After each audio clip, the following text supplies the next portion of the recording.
Assalamualaikum warahmatullahi wabarakatuh.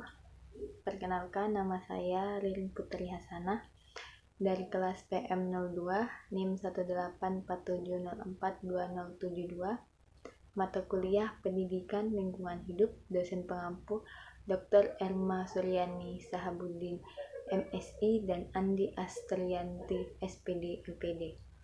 Saya di sini akan menjelaskan mengenai lapisan ozon. Pengertian umum ozon dan lapisan ozon. Ozon adalah gas yang secara alami terdapat di atmosfer. Unsur kimia yang terkandung dalam partikel ozon adalah 3 buah oksigen atau O3. Keberadaan ozon sendiri di alam terdapat 2 wilayah atmosfer.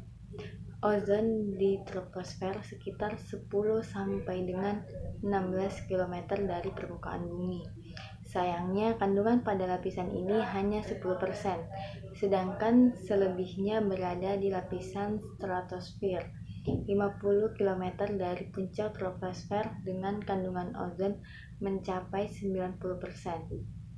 Maka seringkali disebut lapisan ozon karena memiliki kandungan O3 atau ozon yang paling banyak. Ozon sendiri merupakan suatu gas yang terdapat di atmosfer secara alami atau ada di atmosfer dengan sendirinya, sehingga lapisan ozon diartikan sebagai lapisan yang mengandung banyak gas ozon. Lapisan stratosfer merupakan salah satu lapisan dari atmosfer bumi. Lapisan stratosfer ini merupakan lapisan yang berada di urutan kedua terendah setelah lapisan pertama, yakni troposfer. Lapisan stratosfer ini mempunyai letak yang tepat berada di atas lapisan troposfer. Bila diukur dengan jarak, maka lapisan stratosfer ini berada pada ketinggian 10 km hingga 50 km di atas permukaan bumi. Ciri-ciri lapisan stratosfer: 1. Berada atau terletak pada ketinggian 10 hingga 50 km dari permukaan bumi. Yang kedua, tidak terdapat uap air, awan, ataupun debu-debu atmosfer.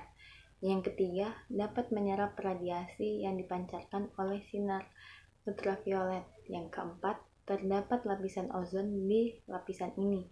Yang kelima, terdapat stratifikasi suhu. Jenis-jenis lapisan stratosfer: 1. Lapisan isotermis. Yang kedua, lapisan panas. Yang ketiga, lapisan campuran teratas. Nah, selanjutnya perusakan di lapisan ozon. Yang pertama, perusakan lapisan ozon di stratosfer secara alami. Ozon bereaksi dengan berbagai molekul yang mengandung nitrogen, hidrogen, dan klorin. Jumlah molekul-molekul tersebut sangatlah kecil, sehingga tidak mengganggu kelimpahan ozon di stratosfer. Kemelimpahan ozon akan terganggu oleh senyawa klorin dan bromin yang terdapat dalam bahan kimia pendingin buatan manusia. Bahan perusak ozon atau BPO merupakan senyawa kimia yang terdiri dari unsur karbon, hidrogen, klorin, dan atau bromin. Senyawa ini sangat stabil dan tidak mudah terurai pada lapisan atmosfer bawah atau troposfer.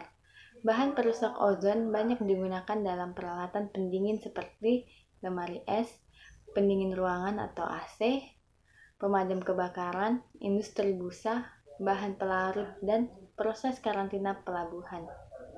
Cara mengurangi penipisan ozon: yang pertama, penggunaan BPO atau bahan perusak lapisan ozon. Yang kedua, mengurangi penggunaan kendaraan pribadi. Yang ketiga, menghindari penggunaan pestisida di bidang pertanian. Yang keempat, menggunakan pelindung ruangan atau AC sesuai dengan kebutuhan.